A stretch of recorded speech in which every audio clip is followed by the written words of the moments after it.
If you're looking at a video of capitalism failing these people so drastically and still are like worried about how communism doesn't work or whatever, then you've lost the plot. The entire point is that like this guy just said, my brother-in-law fell and died while extracting bird spit in a random Philippine island. That's capitalism. That's happening right now.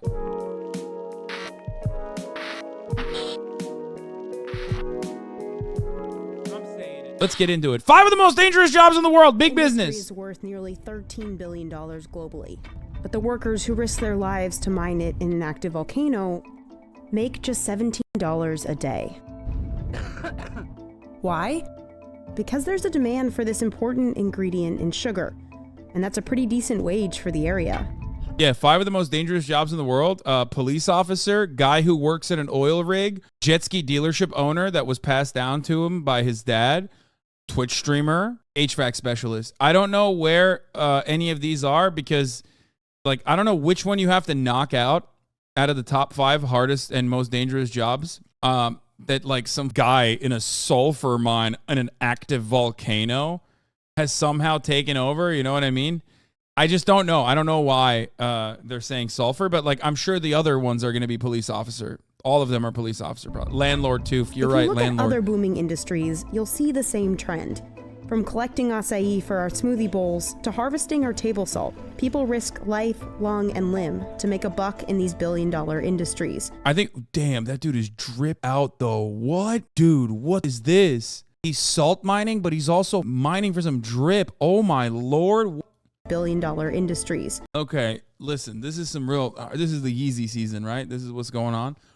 Okay, I think it was M HUD who posted this, but I saw the way that they like recycle old wrecked ships.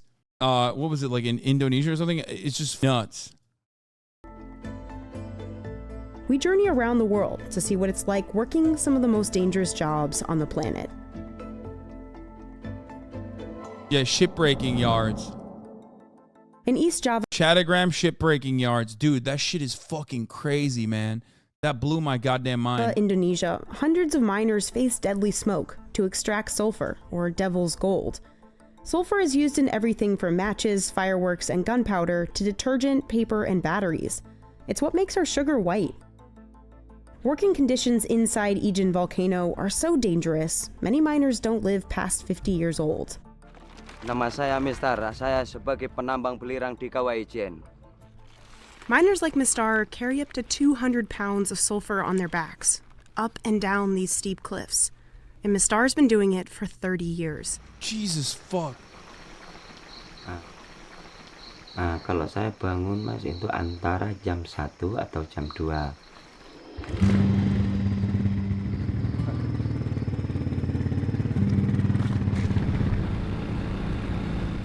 Jam segitu keadaan sekarang itu rawan hujan, rawan longsor di kawahnya.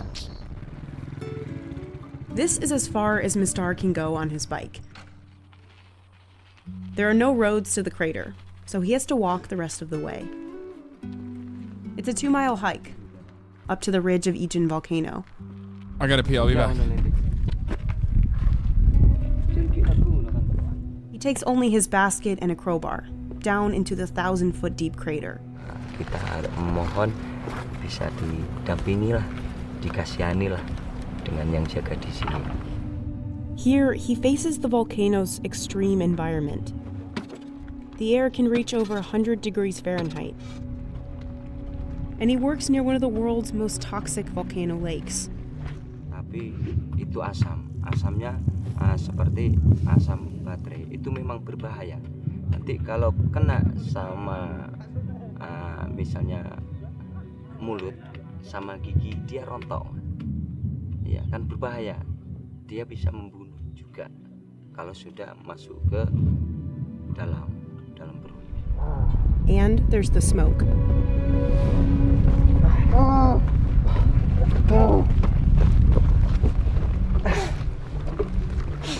Kalau asap masuk dalam tubuh, itu merasakan sesak, nyeri di hulu hati, sesak, nyeri. The miners are freelance contractors, so they have to pay for their own gear. Nice. And many can't afford gas masks. Instead, they use handkerchiefs or towels dipped in water to keep the sulfur powder from sticking. That's cool, man. That's... Bau asap belerang itu sangat menyengat.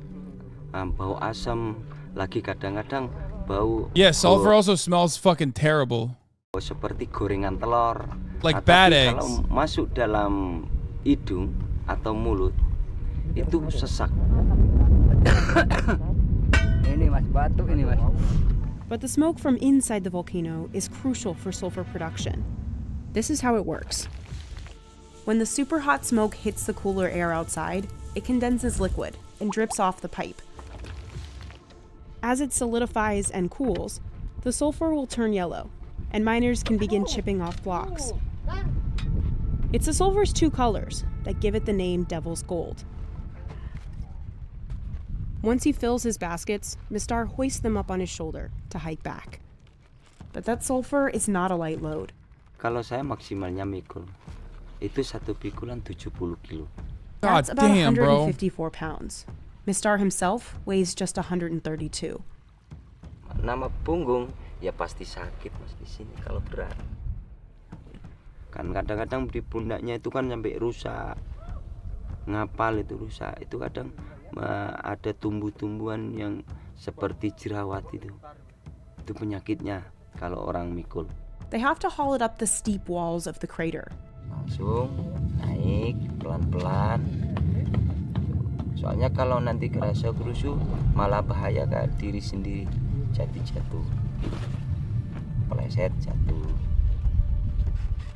Once he reaches the rim of the crater, Mistar can transfer the sulfur to his trolley and begin the 2 miles back. Menimbangan langsung timbang. Nanti berapa dapat? It's okay. I'm sure they get paid fairly for their labor. They get paid $17 a day. Diturunkan langsung dinaikkan mobil. The mining company pays on the weight of their loads. They get about 9 cents per kilo. With 2 loads, Mistar can make $17 a day. Yeah. Crazy. At the end of the day, Mistar returns home to eat dinner with his family and rest. Ijin looms over them, a symbol of how Mistar provides for his family's lives, while it slowly takes his, a heavy weight to carry on his shoulders. Thank you, Dara, for the 10 of the subs. India is one of the world's largest salt producers, and roughly a third of it comes from deep in this desert. Today, thousands of families live here, farming salt by hand. They're known as the Agariyas, and they've been salt producers in this harsh environment for generations. Each year, they arrive at the dry, cracked land of the little run of Kutch in October. Patadia Gugabai and his wife carry everything they'll need to live in the desert for the next 6 months, including supplies to make their huts, clothes, farming tools, and all their food and water. This is why I say, like, you know, we are in the Western world living off of the exploitation of the third world in this way.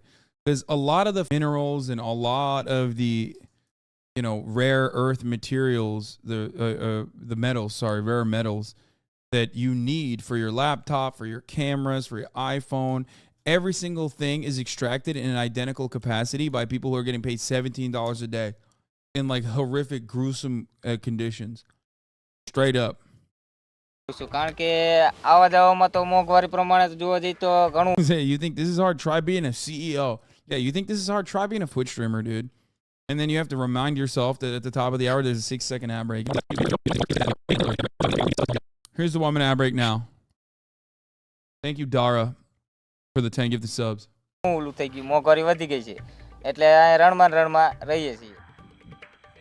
First, they have to find the key to this whole operation: salty brine water underground. They dig 30 feet into the mud to get to it. The families then set up these government-subsidized solar panels. They'll power the pumps that bring brine water to the surface.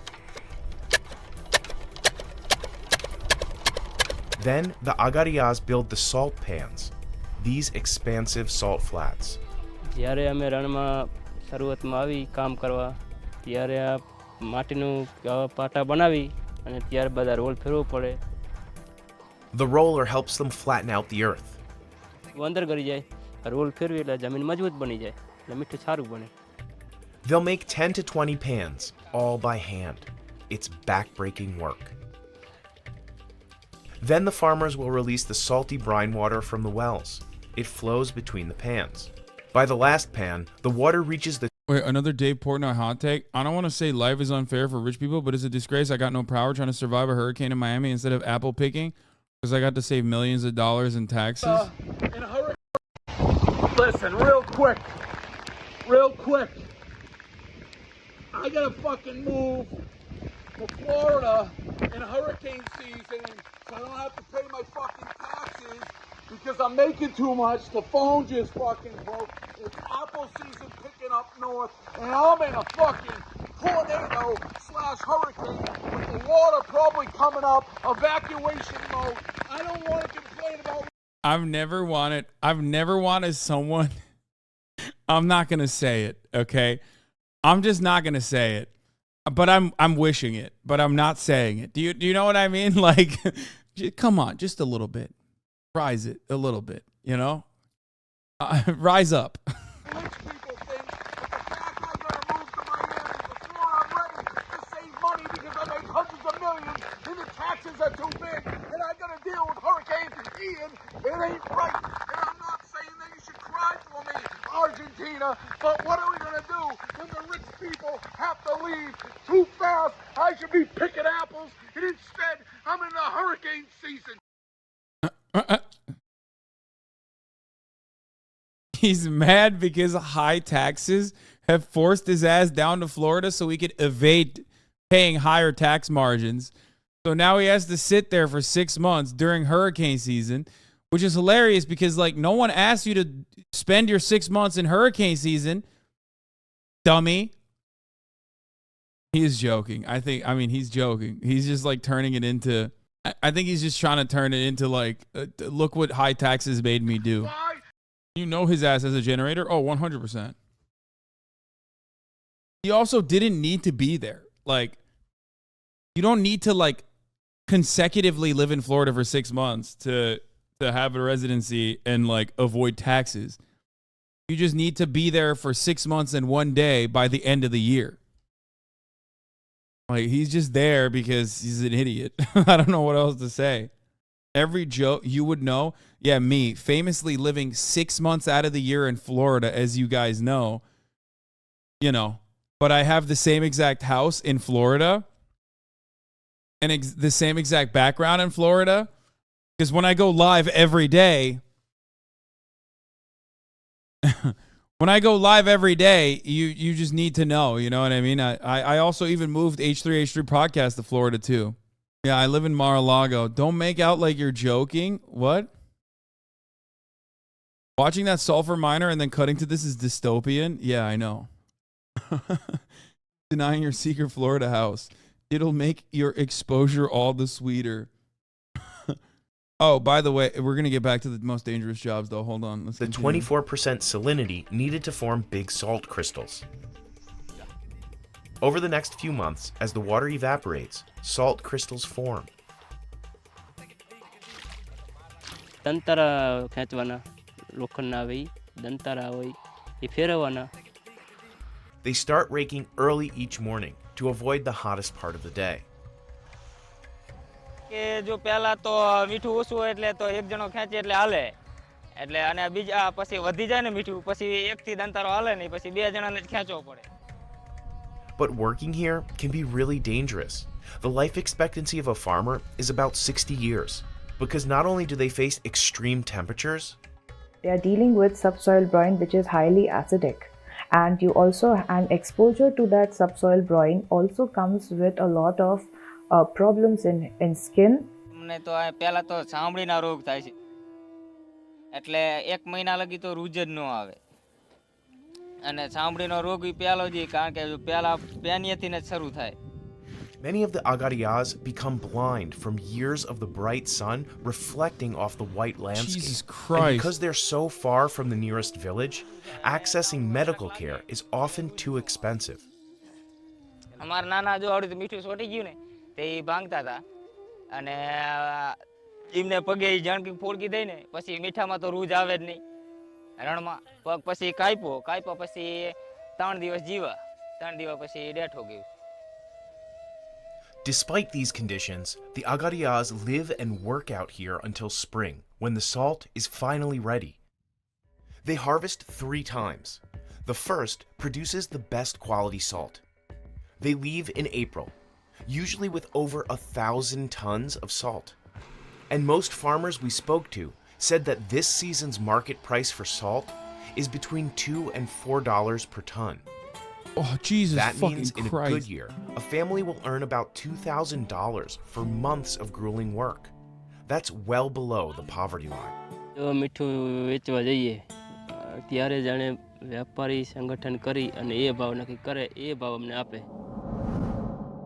Most of the world's acai comes from deep in the Amazon rainforest. People here risk climbing 50-foot-high palm trees to harvest the fruit. Ela pode chegar lá em cima, no pegar do cacho, ela quebrar, no meio que ela é frágil. These berries have become one of the most popular so-called superfoods in the US, and they aren't cheap. One bowl can cost up to $15. And while the berry has exploded in popularity in recent decades, small farms like this haven't really been able to cash in. A gente fica com a menor parte do lucro. Do you think there's a way to automate this shit? There's a way to automate everything. But like, guys, you're going to freak out when you find out agricultural production in America is also being conducted by hand by unironically an hyper-exploited group of undocumented migrant workers that live in places like fucking Fresno who can't even afford to live in their goddamn trailer parks. It's literally the exact same. So if you think like, oh man, fuck white girls, they eat acai bowls, bitch, you eat avocado, you eat bananas, you eat fucking tomatoes. How do you think that shit's produced? It's produced in the exact same way. It's also cheaper than automation. Slavery, in most circumstances, or at least like damn near slave wages, okay, in most circumstances is still cheaper than automation, so they don't automate it. Aqui na comunidade, né? His family's farm is roughly 70 miles from Belém, the capital of the state of Pará, which grows more than 90% of the acai produced in Brazil. The only tool they use to climb is a single piece of rope called a piconha. They used to be made of leaves. Essa folha aqui, a gente R&D pegava, right there. torcia ela, aí passava por aqui, fazia isso, para ver como o tempo vai mudando, né? There you go. Their tech's better. Their tech's better now. There you go. They got a little bit of automation. Today, Lucas's son Luis Fernando will go up. Se tiver, só põe que tiver maduro, não tá que tiver paró. Pode subir, vai com cuidado. The trunks are so thin that climbers have to be lightweight. É perigoso sim. O cara tá lá em cima e uma árvore quebrar. É arriscado o cara quebrar o braço, quebrar a pé. Yeah, here. You want to see how this works in America? There you go. Lizzie and her mom shared this video from Raisin City, California. The grapes are picked, leaves and all, to be placed on sheets of paper, and hot sand will dry them. It's a messy and hard job that only pays 35 cents for each sheet of raisins. This is happening in America. It's happening in your backyard, you know?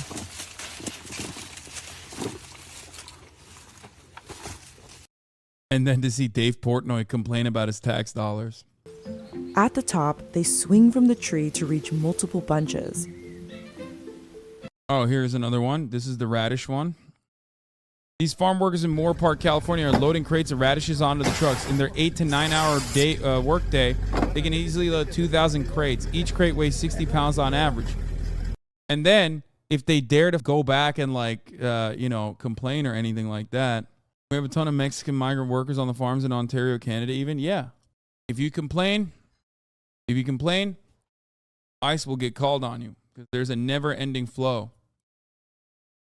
There's a never-ending flow of migrant workers that will work in those conditions.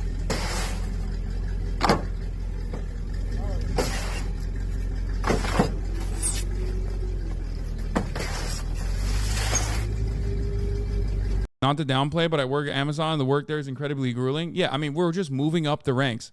These guys' living circumstances are better than the guy who's like mining in the sulfur mines, right? In Indonesia. But it's still fucking horrifyingly bad. And then you move one layer up and you look at like migrant workers that have been able to make it into the United States of America who are at least like allowed to stay for as long as they, you know, don't speak out and continue working. Then you have Amazon distribution facility workers. You know what I mean? It's like there's different tiers to this. There's always someone that's worse off than you, though, no matter what happens. And basically, at the tippy top is like most of the people that are on Twitch, that are watching Twitch streams and shit like that, or most of the people that like are, you know, living in doing like white collar work. They don't even think about this. They don't even think about like the level of oppression, struggle, exploitation that goes into being able to basically, you know, put that acai bowl in front of you. Yeah, we should all eat meat instead. It's not ethical to eat vegan foods. Yeah, that's a great joke. I am a big meat eater myself, but also understand that the poultry production facilities are exactly the same as this, except they get like open cuts and wounds and don't get the necessary medical treatment. And also, literally all of these fucking food producers do the same shit. It's like Agra and food do all, they go through the exact same circumstances.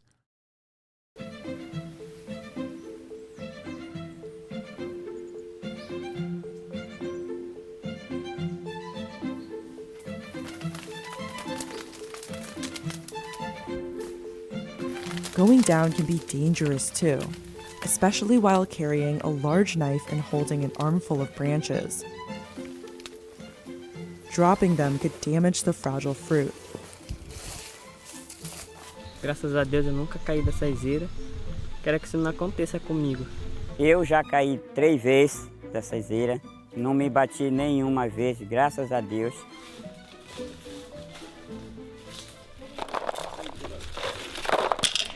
By the way, this is exactly the type of shit. This is exactly the type of shit. This is the reason why I say like social democracies don't actually work in the same way that you think it does, because there's still so much unseen exploitation happening in the third world. That's why I always say like it's built on the backs of the exploitation of the third world, and it's built on the backs of like America doing imperialism and Western nations conducting imperialist activities. Natural resource extraction can only happen when these nations are kept down, instead of a collaborative approach that allows them to automate certain parts of this process, instead of a collaborative approach that allows them to take more of the profits that they're generating for others. Okay? That's how this shit works. There's always someone above you taking money from your labor. Even someone as well off as myself still is paying a percentage of the revenue I generate on this platform back to, you know, executives, and then all the way up to Amazon, all the way up to Jeff Bezos' pockets. That's how it works.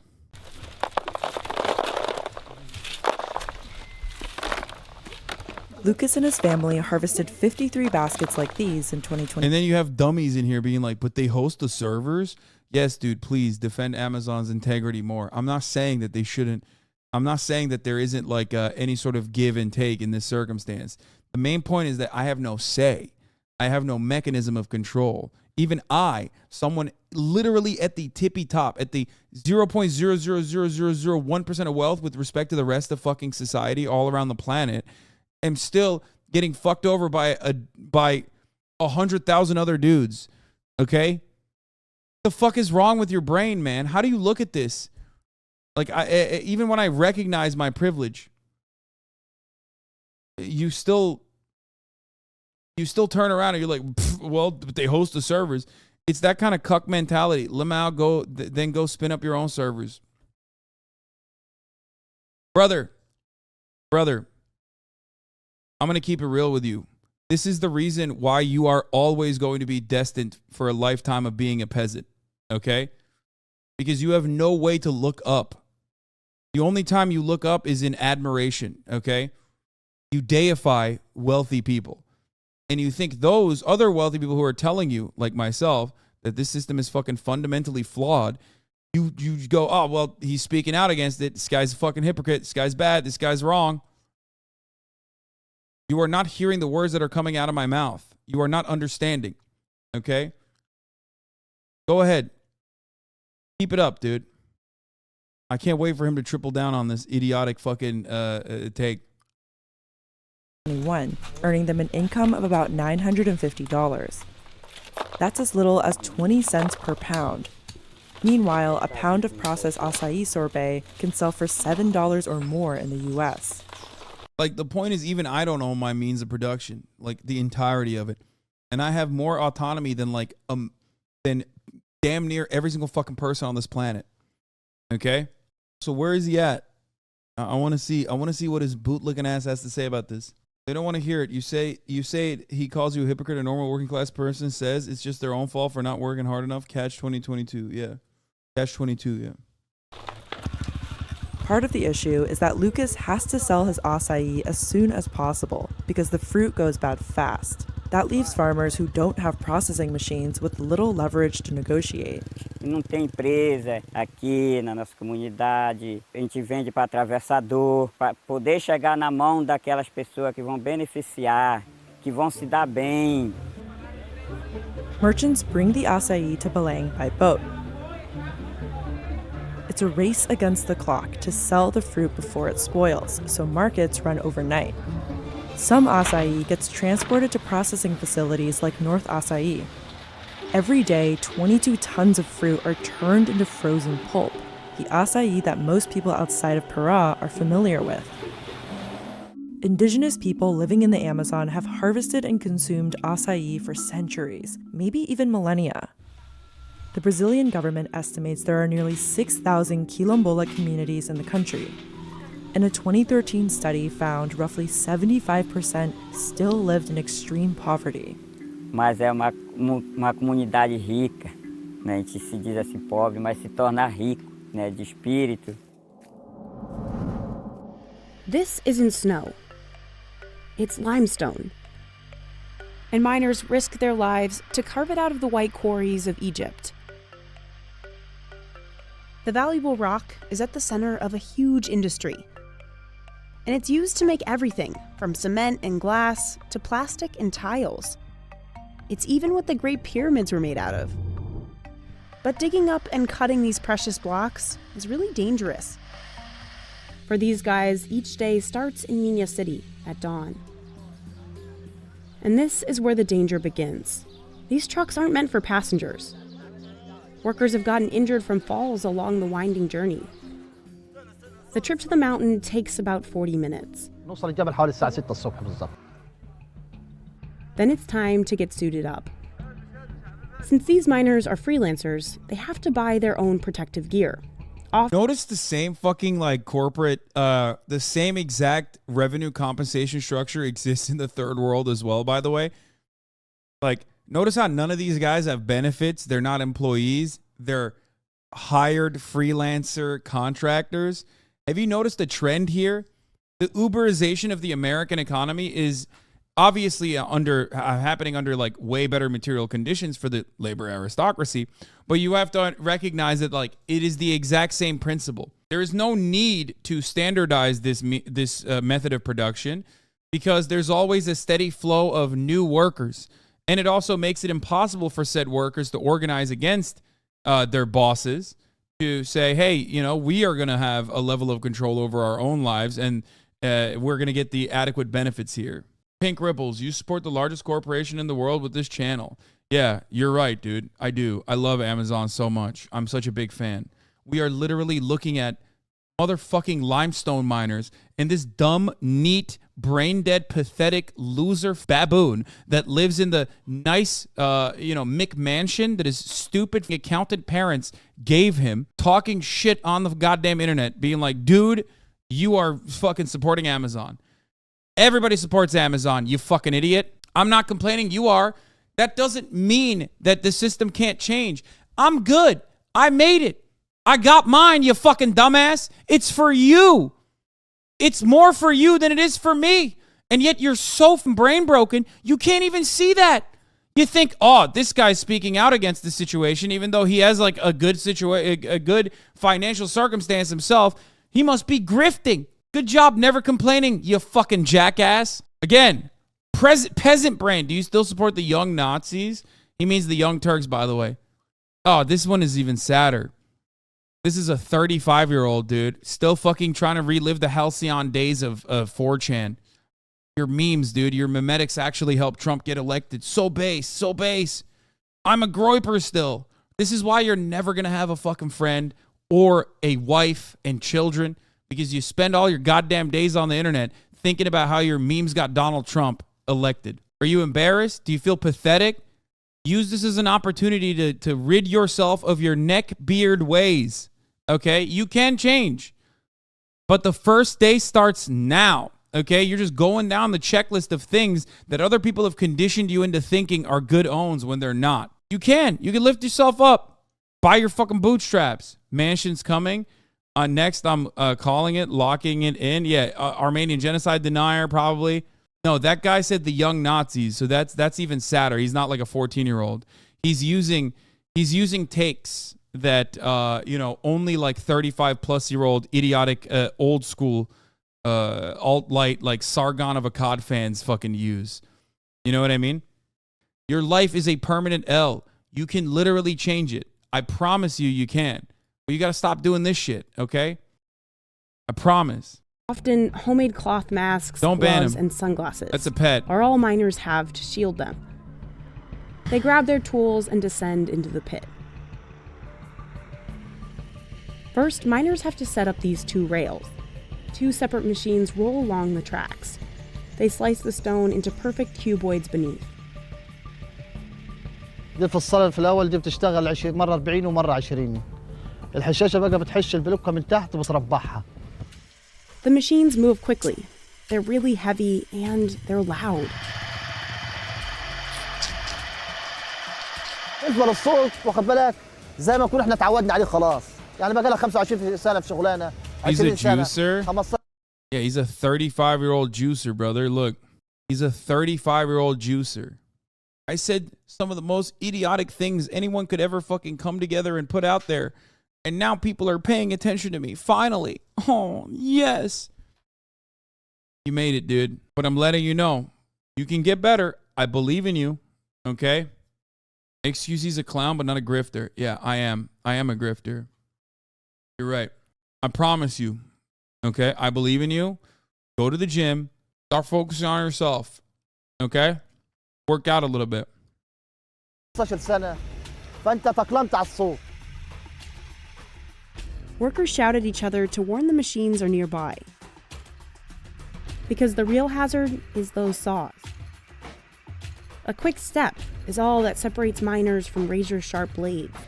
لازم يكون عينك تكون على الموس وهو شغال. لأن الموس وهو شغال لو خبط حد وهو بيلف هيموت على طول. Miners are responsible for fixing the machines when they break and sharpening the blades by hand. That's also risky work. The cutting machines... Notice, because they're contractors, they have to do everything. They have to control every part of the production. used to have coverings, but they fell off years ago. Now the blades are exposed. لو غطيناه مش هنشوف. طب احنا هنعرف ازاي المقاس اللي احنا عايزينه، هنعرف ازاي الشغل اللي احنا عايزينه. As the machines cut stone, they kick up rocks in a haunting white cloud of limestone powder. If there's no wind, miners disappear in it, like ghosts. It's easy to inhale the fine dust. And if they breathe it long enough, it can cause a lung condition called silicosis. صار التهابات على صدري، جتني حساسية من البودرة دي. أصعب شغلة دي في الصيف. بالنسبة لي مفيش هوا. Injuries, sickness, and death in these mines are widely reported, but there aren't any official numbers. At one point, the life expectancy here was just 40. Okay, I'm firing Marsh. 45 years old. في ناس دراعتها اتقطعت من الموس. في ناس دماغها لمؤاخذة الموس دخل فيها ماتت. ناس كتير بعيد عنك اتقطعت رجلها. Zaki says many mine owners will offer under $200 by way of workers' comp. التعويض ما يسكرش. بالنسبة لي لما تقطع رجله وما تتقطع ايده هيتعوض الرجل يتعوض ولا الرجل يتعوض ما يتعوضش. Perfectly cut stones that haven't been sold yet get stacked. But these blocks have already been purchased, so miners throw them straight into the truck. And they have perfect aim.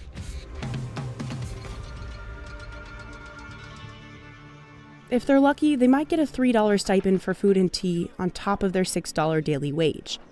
$6 a day, bro. They're caked. الصبح وتعبان اديك شوف يا دوبك استر البيت بس مش دايما اديك شايف الشغل.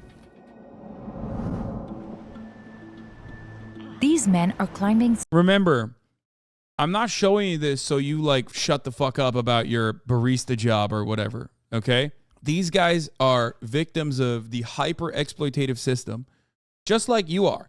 You might be less victimized as a consequence of your spawn point, okay? Because you spawned in a better point like Connecticut, okay? But ultimately, they are the backbone of this entire global economy. Everyone is exploited to varying different degrees. But you have to understand that this is how even countries like Norway and other Scandinavian countries, Sweden, Norway, all of these places can exist because these guys are keeping everything running. Slippery limestone cliffs, risking falls of up to 100 feet. Wala talagang buhay na matitira sa pagbagsak, puro bato. They're looking for a rare nest made of bird saliva that's found inside caves across Southeast Asia. In the Philippines, the harvesters are known as bushadors. Ako si Alvin Villarindo, isa akong busyador ng pangalan at Nabat Island. For centuries, Alvin Villarendo's family have put their lives on the line to gather swiftlet nests. What the fuck? Just 2 pounds is worth $2,900. And it's used to make a soup that locals believe is good for your health. What the fuck? Alvin and his crew gather at Bangalan Point on Mighty Gate Island. And they're heading to Nabat Island. It's one of the 7,000... Wait, this is the spit? This is the bird spit that I ate, which was fucking nasty as shit? Oh, Jesus Christ. ...islands that make up the Philippines, and it can only be reached by boat.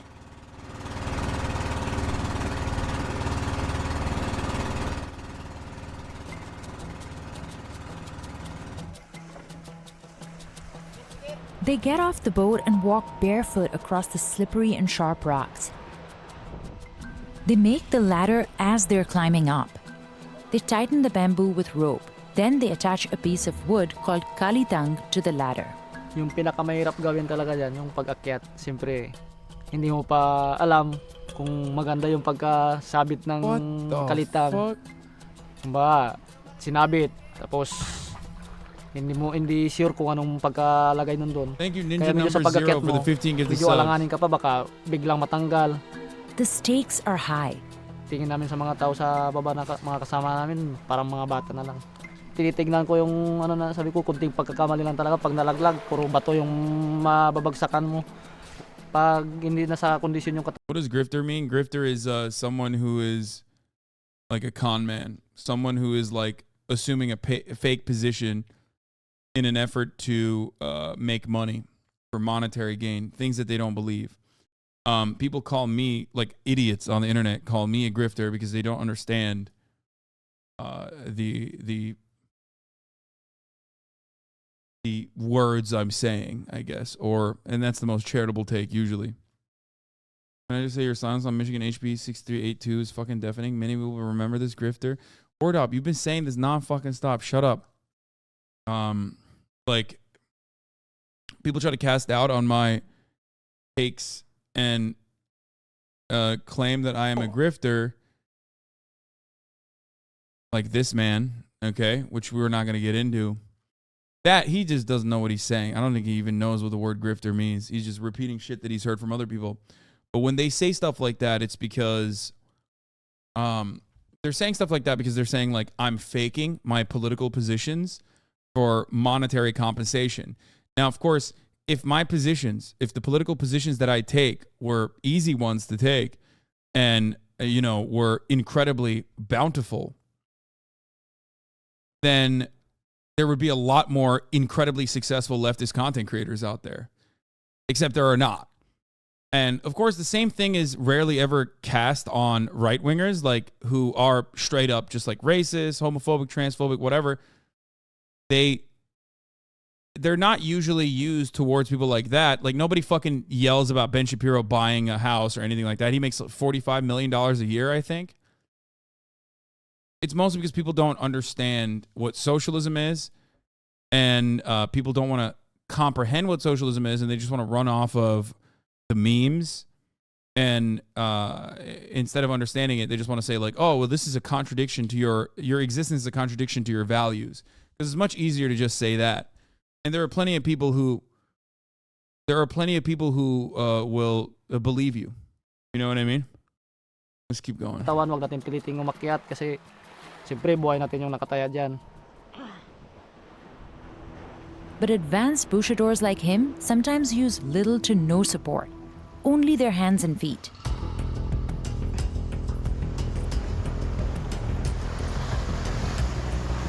This is the most dangerous way to climb. In the regional language, it's known as kagang kagang lang, or like a crab.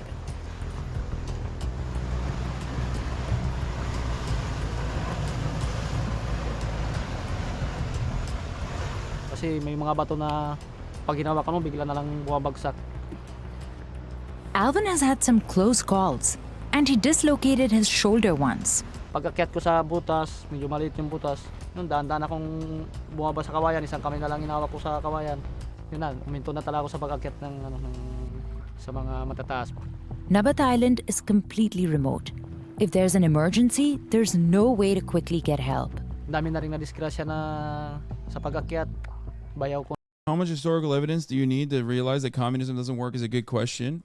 I think that if you're looking at a video of capitalism failing these people so drastically and still are like worried about how communism doesn't work or whatever, then you've lost the plot. The entire point is that like this guy just said my brother-in-law fell and died while fucking extracting bird spit in a fucking random Philippine island, okay? That's capitalism. That's happening right now in a CIA client state. But the best part about this is like more socialization, like higher degrees of socialization would immediately benefit 99% of this chat. A higher degree of socialization would have a negative consequence on people like probably myself if we were to raise my taxes higher. It's not for me, it's for you. But you, half the time, don't even fucking recognize that, okay? You're so conditioned into thinking like, no, I'm a temporarily embarrassed millionaire. One day I'm going to fucking make it, and then I'm going to fuck over all the other poor people. So we should just make sure that the system is designed in a way to fuck over poor people. Just silly shit, okay? How can you blame capitalism for this? I see a common issue in all these cases. The farmers and miners aren't diversifying their portfolios. Do they have any stock options? Any savings put into crypto? Were they trying to short GME? Exactly. Na isa na nalaglag, patay din. Also, we've never lived in a borderless, classless society, so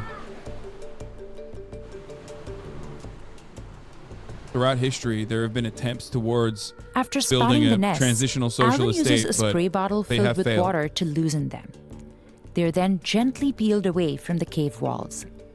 Yung ibon nun, sa pag 8 piraso yung pugad, ibig sabihin yung ibon niya ay 16. Kasi partner lagi yan, isang pugad daw ang ibon kagad yan. Mag-partner kagad yan yung isang pugad. Siguro naman mayroon katulad din ng tao pag may forever. After harvesting, the bushadors clean them to remove any feathers or branches. Then they divide them by their hardness and color.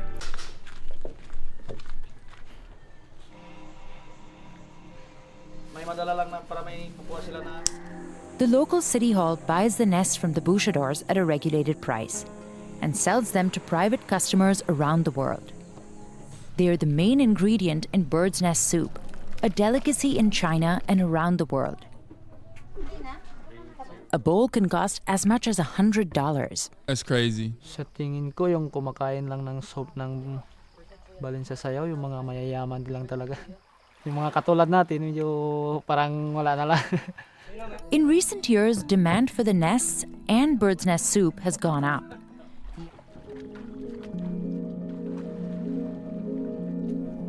Alvin is finally home after 2 days of hunting for nests. The season is almost over. Kailangan ko ng pagiging isang busyador. Yun na lang kasi hindi naman ako nakapag-aral, hindi ako nakapagtapos ng pag-aaral. Tapos unang-una ayaw ko rin magtrabaho ng malayo sa pamilya ko kasi mas kumikita na rin ako. Homie's either gonna do this or work on a fucking cruise ship, so, and that is also gruesome, you know what I mean? Sa pagiging busyador. And he's not gonna be able to be around his family if he does that. You just watched excerpts from some of our big business and risky Westloys in chat will now think Norway is socialist before China. Yeah. That's where we're at. Or you could just learn the code, right? Or become an MMO gold farmer. Business Insider is definitely putting their name to good use here. They're showing you the insides of business.